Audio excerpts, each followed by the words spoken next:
Welcome back to What's Matter.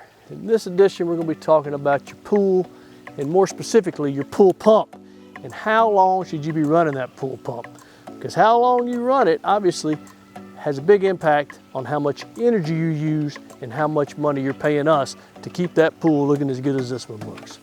So based upon how big your pool is, you're going to need to run your pump so much to be able to cycle that volume of water through that pump. Because that's what the recommendation is, that I should cycle the volume of water through my filter, through my pump once a day. So depending on how big your pool is, that's going to determine how long I got to run that pump. This is this homeowner's pool timer right here. Everybody's timer is going to be a little bit different, but they can adjust how many hours a day their pool runs. And they've adjusted it based upon how they want their water quality to be. So this homeowner, they actually have a variable speed pump, and that's a 3 horsepower variable speed pump. And we look on this pump, we're looking on the nameplate on it, all right? And we can see that it's got a voltage range of 208 to 230 and a max amps range of 12.4 to 11.2. So we looked at this pool pump, we looked at the nameplate on it, and we got 230 volts at 11.2 amps. And we're talking to the homeowner, and they run this pump for 9 hours a day. So let's do the math and let's figure out how much it's costing them a day to run that pump at full speed. Because remember, they got a variable speed motor, but we're going to assume he's running it at full speed right now. So we take that 230 and we multiply it times 11.2.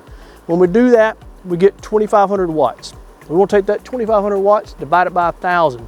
Why am I doing that? Because that converts it to kilowatt hours, which is what we charge you for. So we know now it's costing him 32 cents an hour to run that pool pump. So now I got to take that 32 cents an hour, multiply it times 9, because that's 9 hours a day that he's running this thing, and that gives me $288 a day, which may not seem like much, but if you take that and multiply that across the 30 days in a billing cycle, that comes out to costing you about $86 a month, which that adds up over time. So those numbers we just ran on how much it's going to cost you to run this pool pump for 9 hours was with this variable speed motor on high, okay, running full bore. But if this member was to slow this motor down, it would also decrease the flow right through the pump.